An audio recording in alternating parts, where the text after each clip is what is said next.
Lesbian fiasco. Lesbian fiasco. Lesbian fiasco. This is the Lesbian Fiasco Rumspringa! In this episode, we take a break from our regular series. That's right. Listen along with 2 stories from beginning to end. Each story is longer, unrehearsed, and unedited. Let's party. No horses were hurt in the making of this intro.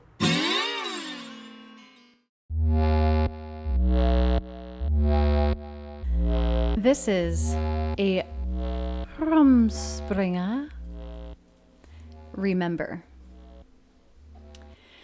It started at the museum.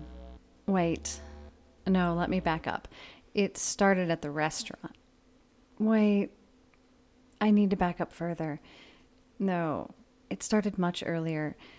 It all began in 1998 during my first semester of college. Hi, excuse me.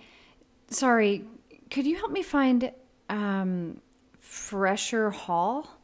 Hey. English? Oh, sorry, you don't speak English? No. I mean, yes, I do. Just let me use my English skills. Are you going to English class? Stupid me. Duh. Yes, English. I'm late. Do you know the quickest way to get there? I wish I did. I'm late for the same class. I should have figured out where all my classes were before today, but... Coulda, woulda, shoulda. That would have been smart. Honestly, I didn't even think about it. Do you live on campus? No, I'm in an apartment nearby. You? Yeah, I'm in the dorms. Lucky you. That's nice. Depends on your definition of nice. If sharing a bathroom with 20 other girls is nice to you, then I guess I'm living the dream. Okay, there's that. Maybe we should find that class. Yeah, I'm actually going to give up and try again tomorrow. Give up?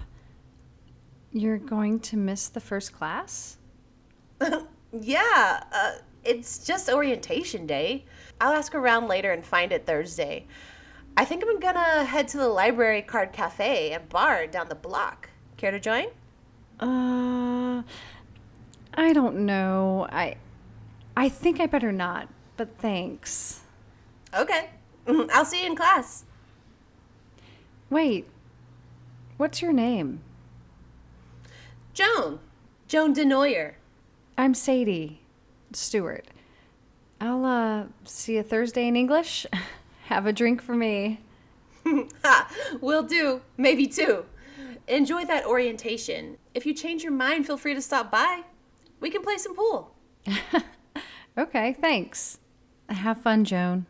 See ya, Sades. That was the first time she called me Sades. Nobody had ever given me a nickname before. I was intrigued by her.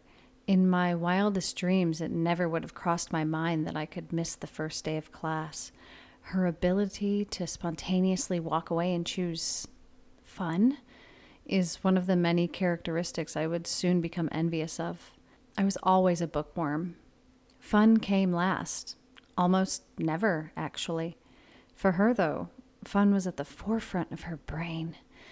Living life to the fullest and embracing every moment of pleasure, that's who she was, who she is.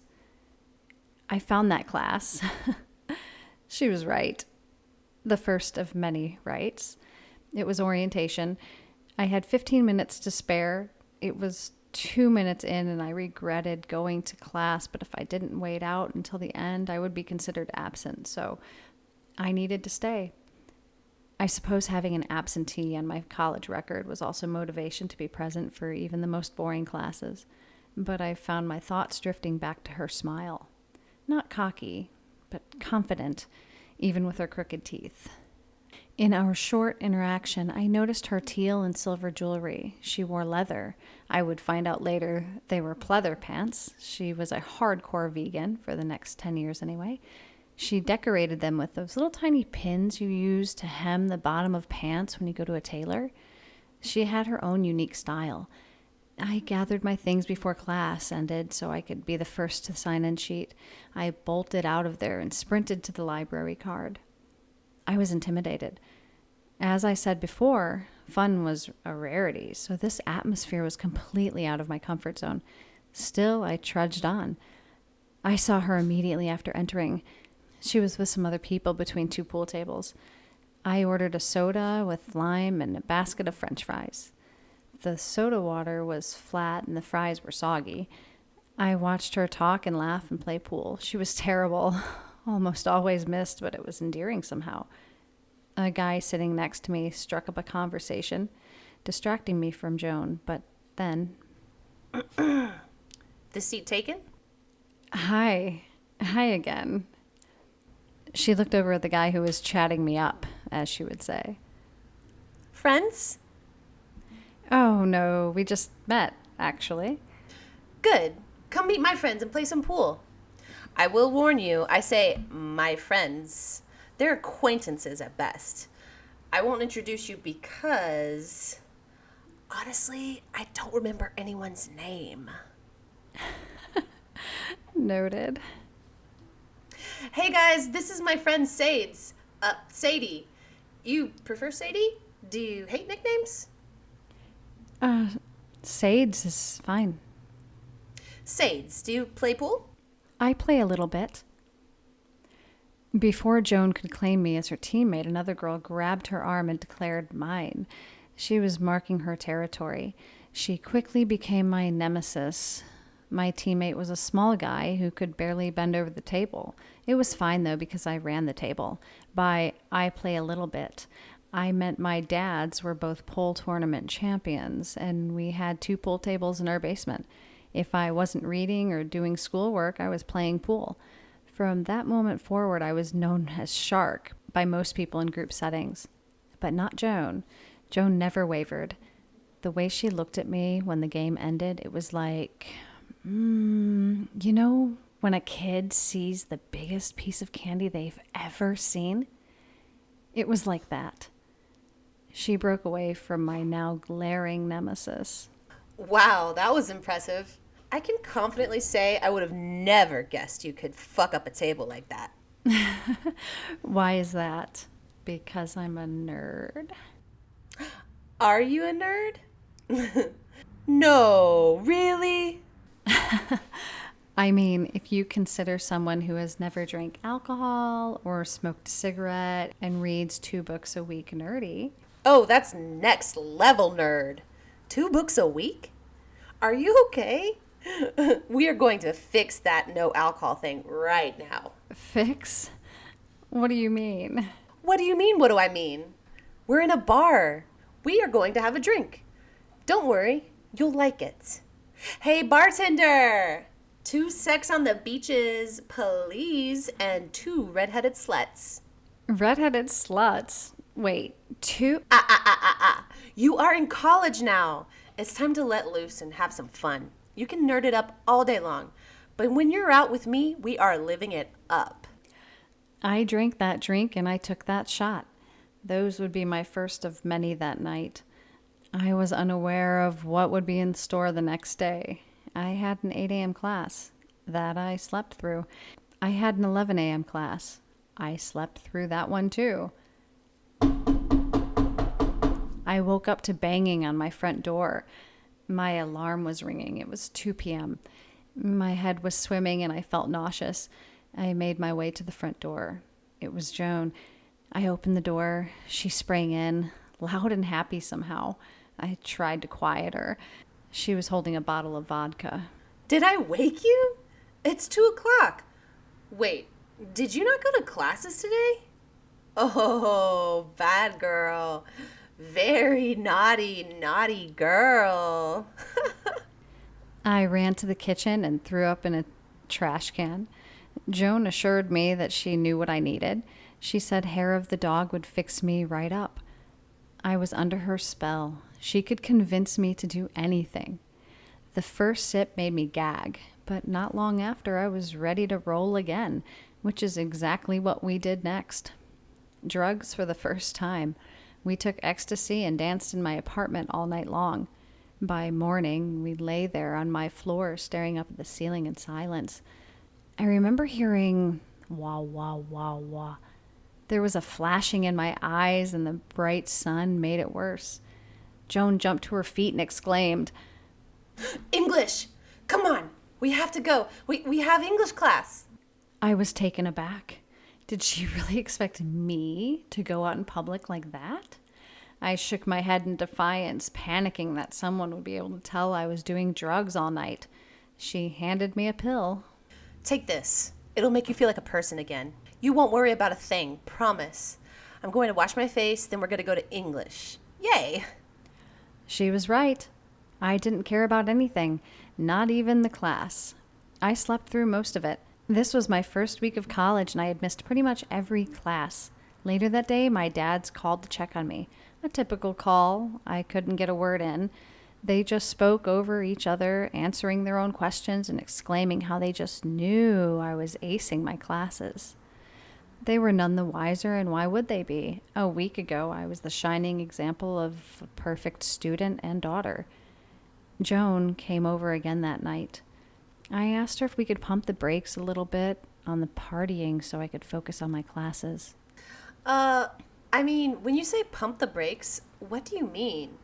Sades, this is college. This is where we're supposed to make mistakes and have a good time.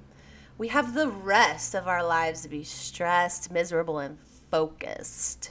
But Joan, if we don't focus now, that future misery and stress will be substantially greater.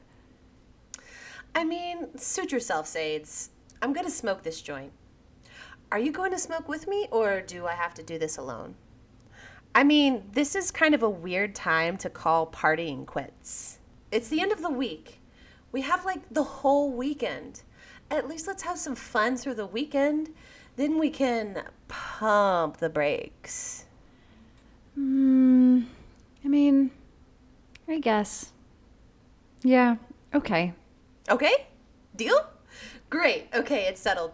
This weekend is all fun, and then next week, slamming on those brakes. The deal was made. We agreed, and we did have the time of our lives that weekend. A drug and alcohol-fueled weekend at a music festival a few hours away. We arrived back Sunday night. We both attended class Monday morning, and my week went back to the normalcy I was accustomed to. Joan upheld her promise on Monday, then Tuesday she came to English class. I was excited to see her and waved her up front where I was sitting. She smiled and waved, but sat at the back of the class. I turned back moments later and she was gone. After class, I walked home. I passed the library card. She was inside, of course, with everyone. I stood outside for a moment and watched her laugh and dance. I was jealous and disappointed. I got angry. I stormed in and embarrassed myself, making a scene. I yelled, "We had a deal! We had a deal and you broke it. You're going to fail, you know. You're going to fail all of your classes, and then what?" I had known Joan for 1 week, and there I was making a scene in a bar like a crazy person. That week felt like a lifetime. Her and I bonded, or so I thought. I would later realize that when Joan spent time with anyone, they always felt like the star of the show. I wasn't special that week. She was living her life the way she always had. It was just new to me. It only meant something to me. Everyone in the bar stopped and was staring at me. My nemesis was laughing. Joan looked confused and slightly mortified. I ran from the bar to my apartment and shut the blinds. I cried all day in bed, secretly hoping Joan would show up and apologize. For what? I really don't know. I just wanted her to show up so this knot in my stomach would loosen and the swirling thoughts would end. She didn't. I stayed in that emotional state for the rest of the week.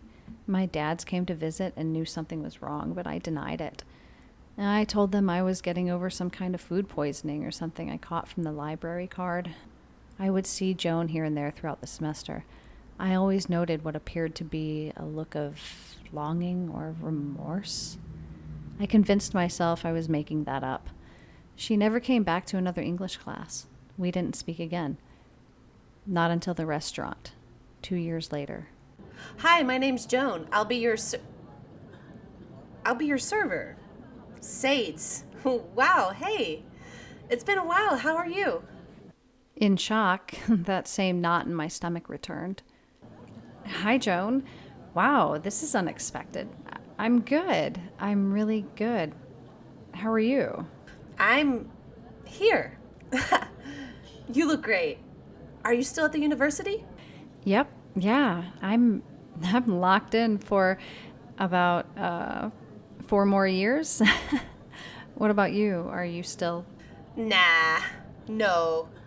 You know, it just wasn't for me. I do pretty well here, and I'm fast tracking to their management program. Oh, that's great. Congratulations. Thanks. Anyway, I have some other tables. Can I start you off with something to drink? Oh, yeah, of course. We will start with the bottle of Prosecco, and my dads were eyeing the braised coconut cauliflower and stuffed mushrooms.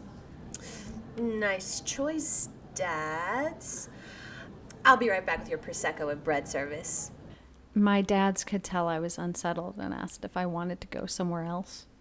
They did not pry, and I appreciated that. Although, part of me wanted them to pry so I could word vomit that entire week I hadn't shared with anyone, not even my therapist. The awkward dining experience ended, but as the valet was pulling the car around, Joan ran out. Hey, I wanted to say sorry. My dad stepped away, and I looked to the ground, trying not to react, then back at Joan. No, for what? You did nothing. No, I want to. Here's my number. I have to get back inside. Please, Sades. Please call me tomorrow. Please, please. Joan went inside, turning to me from behind the glass door and mouthing the words, please, with her hands clenched tightly, beggingly. I waited all day. I mean, what would I even say? What could we even talk about? My social anxiety took over. I didn't call her. Around 1 a.m., my phone started ringing, afraid it would be my dad's. Hello? Dad, is everything okay? Hi, Sades. It's me. Joan? Hi, Joan. It's late. Early? It's really late, Joan. I know. I'm so sorry, Sades. I just needed to call. Seeing you tonight. Listen, Wait, Joan, how did you get my phone number? it took a while. I looked at the name on the credit card receipt and called all of the A stewards in the phone book until your dad answered, and I basically begged him for your number. Is that crazy? Yes. Well, you didn't call. I waited all day and then desperation kicked in. Are you still laughing? I'm just in shock, I guess. It's mostly nervous laughter. Sades, I'm so sorry about everything. I need you to know something, but I need to tell you in person. Will you see me? Tomorrow's Sunday. Meet me at the Quarter Park on the grounds. Joan, what? You're going to make me wait? Just tell me now. I can't. I need to see you face to face. If you don't want to, I understand. It's been a long... No, I want to. I mean, I will, yes. I will meet you there at noon. We sat there in silence for a few brief moments, unsure about what to say next. I wasn't sure if I should ask her how she's been. It seemed like she started to say something else, but quickly retracted. We said our goodbyes and hung up. I laid there unable to fall back to sleep for hours. My imagination reeled wildly, scenario after scenario, until finally falling asleep. I awoke around 7 a.m. I got myself together, and admittedly, I took a shot. 2 shots of tequila to loosen myself up. I, of course, showed up much earlier than 12, 11:30 on the dot, thinking I'd be at the meetup spot much earlier than her, but to my surprise, she was already sitting at one of the picnic tables. She stood up and we embraced, awkwardly at first, but then felt both of our bodies relax. Her hair smelled exactly as I remembered. Thank you, Sades, for meeting me here. I know it's weird. I just couldn't say the things I needed to over the phone. You're welcome. I'm happy to see you, Joan. So, I was scared, Sades. Of meeting me here? Why? No, I was scared then. Back then. I was scared of you. You scared the shit out of me. I'm sorry, what? This is why I needed to see you in person. She came around to my side of the picnic table and slid in next to me, straddling the seat. I turned and mimicked her pose. Sades, you made me so nervous. I thought about you day and night. It scared me to death. I had just come out of the closet and I don't have two dads. I have a mom and dad, and they are still not accepting of who I am. I had only dated one girl in the 9th grade, and she was a secret. I got to college and started talking to a girl in the dorms across the hall from my room. You know her. She was there playing pool that day. I didn't love her. I barely liked her. But she was a lesbian, and she was very much into me, and I reciprocated because it felt safe. You weren't safe, Sades. You were a danger to me. Danger? I'm far from... Not dangerous in a sense that you would cause me intentional harm. I was scared of you hurting me emotionally, mentally. I didn't think you'd understand. I didn't think I could tell you. I thought I'd scare you away. I distanced myself and dropped out of English class. You came into the bar and you freaked out. And Sades, it wasn't until that moment when I felt like maybe you did understand. Maybe you would have felt what I felt. I don't know. I wanted to respond. I wanted to come after you. Janice held me back from chasing after you. Eventually, she and I started dating seriously. It killed me every time I saw you. It destroyed my soul, Sadie. I dated Janice for a year. It was awful. Every step of the way, I knew she was wrong for me. I thought of you. I dreamt of you, Sades. I fantasized about you. I needed to tell you this. I have to know how you feel. Before she could finish the sentence, I leaned in and kissed her. The kiss seemed everlasting.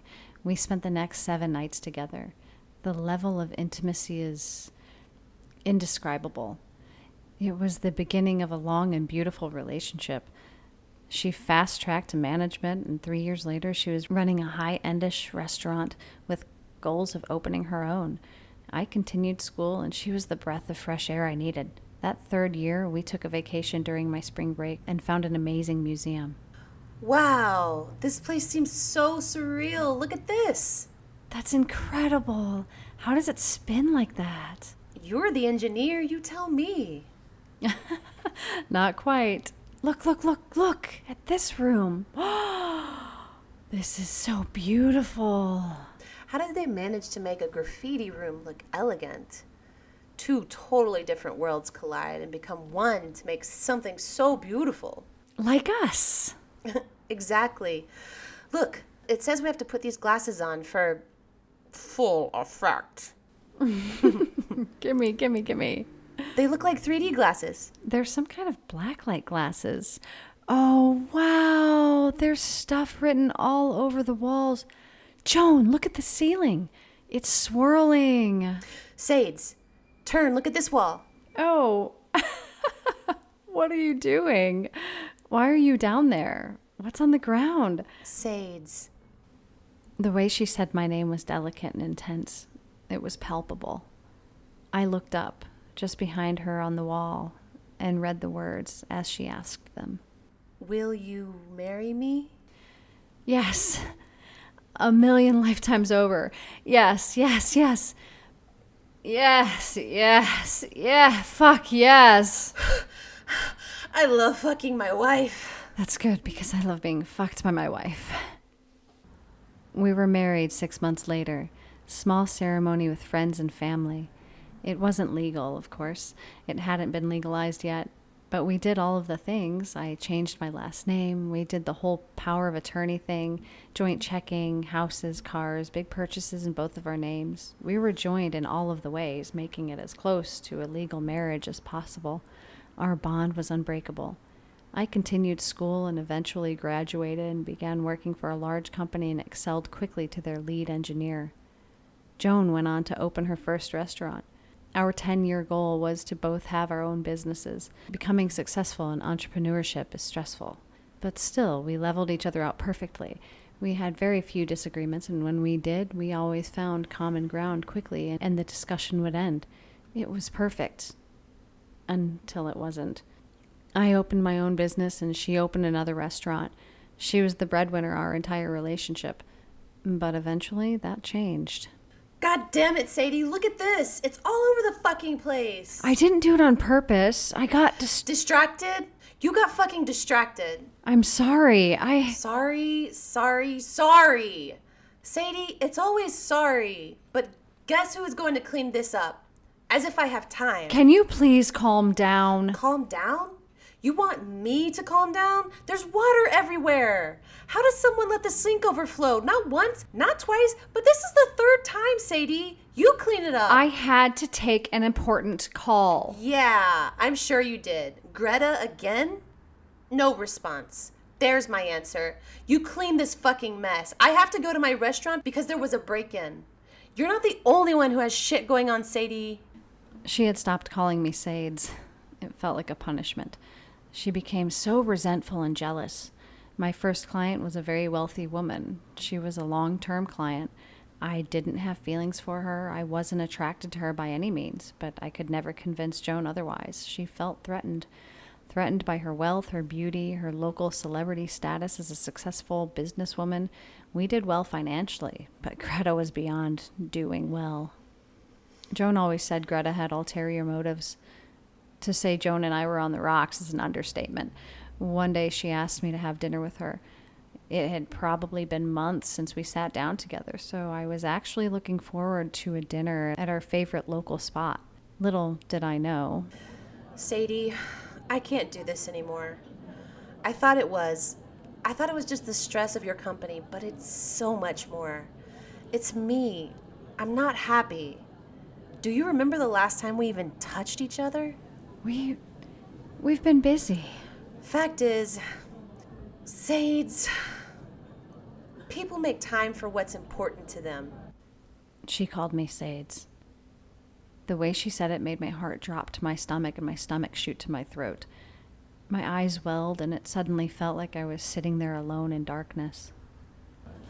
I'm sorry. I've rented an apartment near the quarter. I hired an attorney for the separation of assets. I'll cover the costs. No, we can split the costs. It's okay. I don't know why I didn't fight.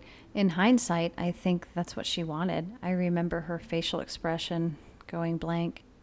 She leaned back, defeated. I'll pay for our drinks.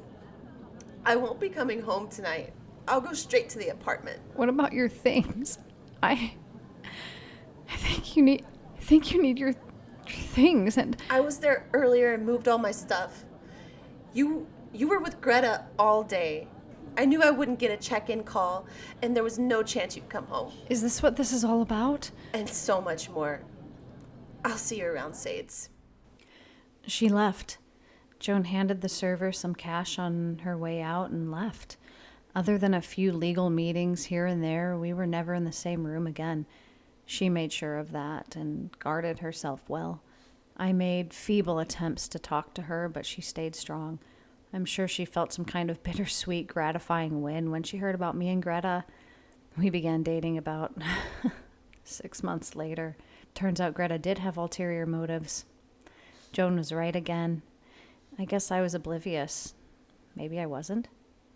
Maybe a part of me was curious subconsciously. Maybe I just needed to feel someone, anyone's touch again. I really, truly don't know. I was surprised Joan asked for your help. She seemed like she was doing just fine keeping her distance. I thought she was over me. I learned through a mutual friend a few years after we split up, Joan came to you. That's when she finally started dating someone seriously. I was selfishly happy to hear it ended, though. Then my relationship with Greta ended. It, too, was a slow burn. I actually ended things with her. Just wasn't fair. I am still in love with Joan. Greta wanted to marry me, and I would give anything to be with Joan. Marry Joan. I would give up everything to be her wife again. Legally, this time. But that's impossible. Now. Because of you. I've struggled with this decision, but the mental torment is overwhelming. I have to be able to move on with my life, and I don't think there's any other way. Sadie, that is exactly why I offer these services. Sometimes it requires an intervention greater than our own individual abilities. Was she upset when she came in? Did she struggle even a little bit? Patient confidentiality. I'm not able to answer any questions about Joan's appointments. I suppose not. Well, did I give you enough? You did great. Of course, as stated, during our first appointment, I needed 3 of the most memorable interactions where you experienced peak emotions with her. It was enough. If those were the most impactful memories. Yes, those were the most pivotal moments beginning to end. Probably more than you needed. I wish you could tell me if she gave you the same accounts. Can't you at least give me that? I'm sorry, Sadie. No, I cannot. Okay. Shall we begin? I think so. Yes. I'm ready. Okay, you may lie back now. I will count back from 3, then inject a very small amount of sleeping medication into your IV. While unconscious, I am going to play the recording from your accounts just now. These will play on a loop while hypnotizing you. When you wake up, you will have no recollection of Joan, and instead memories of her will be replaced with relationships, friendships, fabricated life experiences. These will be placed in your memory, and Joan will never have existed to you. The process will take 2 hours. At the end of that time, I will wake you. You may experience dreams or déjà vu, but that will be the extent. In the event that someone mentions Joan, or you find a piece of memorabilia you forgot to throw away, you will completely disregard it as an unusual phenomenon. Would you like to continue? Yes. 3, 2, 1.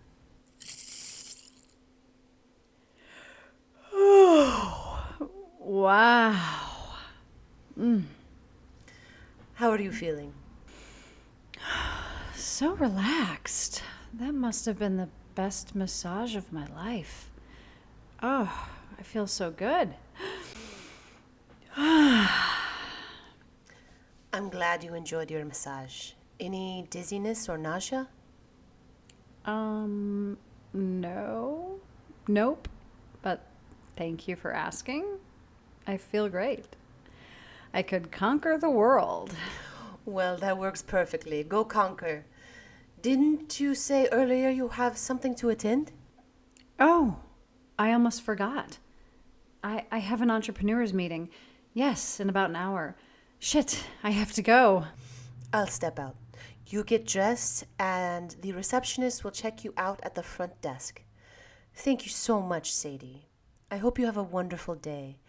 Call the spa if you experience any dizziness or headaches later. Okay. Will do. Thanks again. Hi, excuse me. Sorry, could you help me find Spencer's center office? Entrepreneur meet and greet? Oh, yeah. How do you know I'm a business owner? No. I mean, let me use complete sentences. Are you going to the entrepreneur meet and greet? Stupid me. Duh. Yes.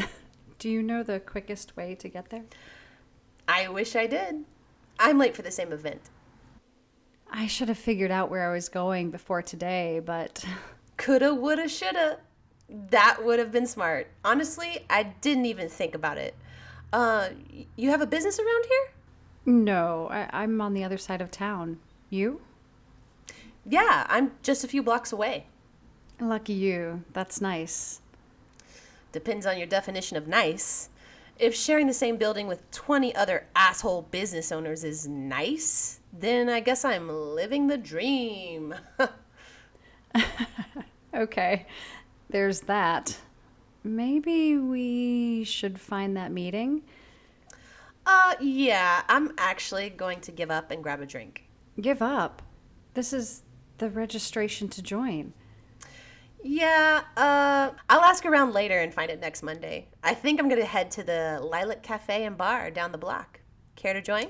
I don't know. I think I better not, but thanks. Okay, well, good luck to you. Wait, what's your name?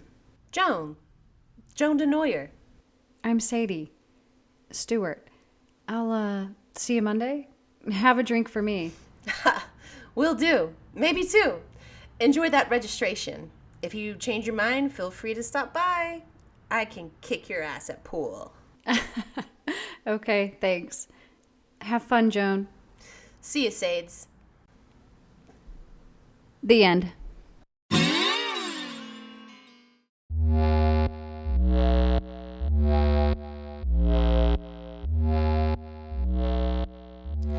This is a Rumspringa entitled Xena and Gabrielle. Xena and Gabrielle are riding Xena's trusted steed, Argo, together along a path in a wooded forest. They have been riding since daybreak from their makeshift camp in the mountains of Gramos after defeating the cave giants. It is midday and there is an unusually warm breeze coming from the south. Xena, how much longer till we reach the Euphrates? Xena feels the warm air and senses a change in the atmosphere. She tightens her grip on the reins and looks around. Xena, are you listening to me? For Gaia's sake, ever since you beat King Celsius's henchmen, you've been on constant alert. I saw bloodlust in your eyes when defeating the giants. When will you be able to relax? Relax? There's no time to relax. Something is wrong. We are in the nymph forest. The nymphs are never in bad spirits. Surely they will cheer you up. They are always cheerful, but the air is unseasonably warm. I smell smoke. Argo! Hiya! It's coming from the nymph village. I'm holding on tight, Xena. Let's ride. Gabrielle and Xena race Argo around the bend of a hill and encounter a cloud of smoke. Xena, there! They are burning the nymphs' little homes in the trees. That's Dragnine's army. Dragnine has been searching for the elixir of vigor that only the nymphs have secretly possessed for millennia. We have to stop them. You wait here, Gabrielle. The army is too dangerous for you and your staff. I'll take care of them with my chakram. Xena, I want to help. The nymphs are just as much friends of mine as they are yours. I said stay here, Gabrielle. You were almost crushed under a giant's foot in Gramos. I can't. I don't want you hurt. Xena does a flip off the front of Argo. She comes around to the back of Argo and slaps his behind, shooing him away from the action and whisking off Gabrielle on his back. Xena! Sorry, Gabrielle. I would never forgive myself if you were hurt. Xena then darts over to the army of men, burning the little nymph cottages built into the tree branches of the mother tree, one of the sacred trees in the forest where the nymphs live. Looking for trouble, fellas? Well, you found it. Xena does her battle cry and does a triple flip into the middle of the men. She is surrounded by vile, big, armored men with knotted hair, bloodshot eyes, and rotting teeth. Tell Dragnine that he is a coward. I know what he's looking for, and he will never get it. The rabid men all yell and scowl in unison at Xena. They throw their torches to the ground and point their swords at Xena. They have her circled. Fire consumes the tree, and some nymphs are seen through the gray air looking for their loved ones in the cinder and ash.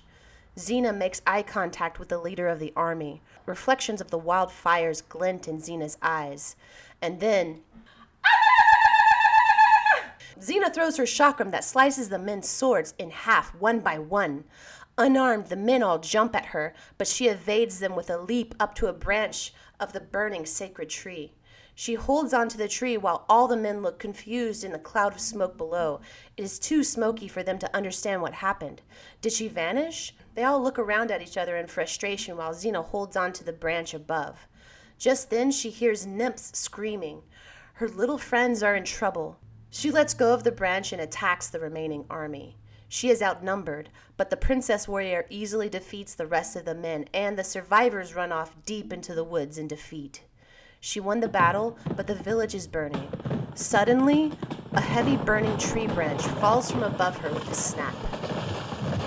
Xena is caught under the branch and passes out from smoke inhalation. The last faint sound she can hear is, Xena! Cursed Dragnine! Xena! Help! We need help! Hours pass into the night, and the charred earth is quiet again, after the fires damaged half of the ancient nymph village. Xena is laying on a bed of shimmering linens, spun from magical plant fibers that are only present in the forest of the nymphs. She wakes up to Gabrielle's glowing face. Xena! Shh! Easy. You had some bad burns, but they are healing fast thanks to the nymph's concoctions. Gabrielle, Shh! It's okay. You have to rest. You're healing fast. It's going to be okay. The village! I must... Xena! Don't try to get up. Everyone's safe. Well, most everyone. A few died before you got there. It's not your fault. Gabrielle, I'm sorry. Xena falls back asleep, cradled in Gabrielle's embrace. A day passes as Xena sleeps and heals. Gabrielle, in the meantime, helps the nymphs repair and rebuild the damaged and burnt houses in the sacred tree. Half of the tree is burnt, but the magic tree mends and regrows the burnt parts in hours, what it would take to repair in years. The night falls on the second day, and Xena awakes again on the magic cloths and opens her eyes again to the patient Gabrielle. Xena! You're still here with me.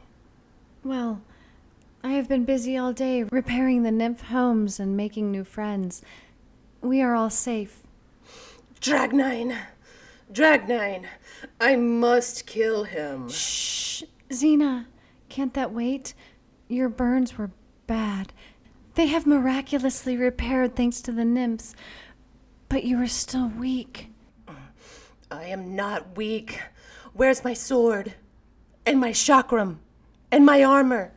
We must go find them. Xena, please rest some more. Do it for me. I beg you. Fine. I'll do what you say, Gabrielle.